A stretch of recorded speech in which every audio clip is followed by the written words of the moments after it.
great.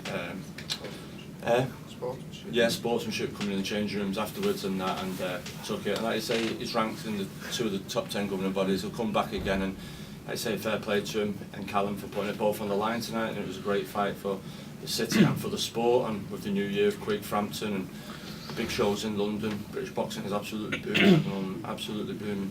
And Anthony Crolla in 2 weeks. That's right, Anthony Crolla in 2 weeks. The train just keeps going on. Callum, were you surprised that he came back off the ropes that time? Yeah and no, yeah, because I'm not used to that. Usually they hit someone, you get rid of them, but no, he's unbeaten and he's at this level for a reason. So I'd like to think if he hit me, I'd come back in that situation. You know, he doesn't know how to lose yet. So I wasn't surprised, and I think there was a local pride at stake. So I had that little bit more in him, but no, I was always confident under the shot to put him over, and did. You spoke to your mum yet, Cal? No, not yet. I think one of these will have this year. I have phone in a minute. This is a question to all three of you, really. What was going through each of your heads when the referee called the fight off? Where's the top rope? It's a difficult one for me, you know what I mean? Because obviously I like to be standing there screaming and shouting, and it's difficult to do it when you've got 2 fighters in it, so it's more sort of... Yeah, you know, a lot of I did say that I felt that it could end up being a fight like that, and I think Rocky wasn't. I just think he didn't freeze, but I think the tactic went out the window, and he just decided to have a fight, and that was probably the worst thing he could have done, because Callum punches much too hard. Or what you done? Me, I'm just proud that I just thought, wow, just created history there.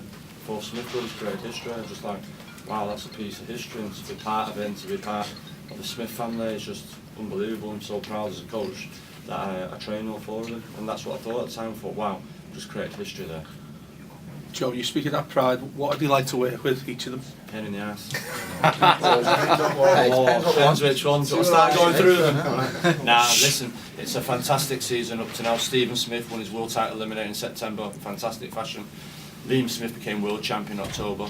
Callum here now just won the British title. Paul's back in the new year, so it's fantastic that they just seem to be like Liam raises the bar, Callum goes right, I'm going up to here now. Do you understand? And I think that they're all got confident in their own ability, and it's shown in the fights, and they're pushing each other. And not only that though, the lads in the gym with Scott Quigg, Anthony Crolla, seeing Cardo, had to absolutely dig deep tonight and pull it from right out of the gut on what champions do and pull it around. And that's what you have to do when you're a champion, and that's what he did tonight. He suffered terrible head cuts, cuts on the head from clash of heads, but they all dig in and they all push each other on in the gym, and it just makes my life a little bit easier in the gym now. We all bounce on to now November the 21st with Anthony Crolla, and hopefully get that world title in the gym for Christmas.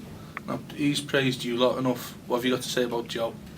I praise him as much as I can. He's an unbelievable trainer, and I think the time and effort he puts into his lads, I don't think it's enough recognition for it. He got some at the British Boxing Board and Controls this year. He got trained of the year, and I think it's fully deserved. And I think his results speak for themselves. You can judge a trainer on the results he's getting, and he keeps getting them.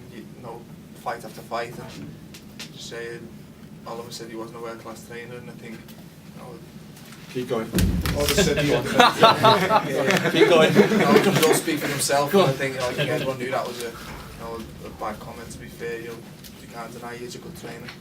Did you prepare if you take that personally when he was having those sort of digs? I don't think Callum did. I was surprised what he's got on with Oliver. I was singing. I was shocked to hear what he said, and I was just a bit offended in the fact that he said I've been giving kids. No promoters ever phoned me and said, "Will you train these kids?" Quite the opposite. It's like, Jesus, don't go to him. He's a pain in the ass. So, like you say, it's. But no, like you say, listen, I was just a bit surprised by it. But listen, it's all trash talk, fight week, and everything else. And I wish Oliver Harrison all the best with Martin Murray in Germany, November the 21st. I'll be rooting for him like I'm rooting for all British trainers and British fighters, and it's great. I think it's the best British boxing there's ever been at the moment. Say anything to Oliver afterwards? Pardon? Did you say anything to Oliver afterwards? I just said good fight, that was it, but he didn't want to talk, so that was it. Thank you, okay.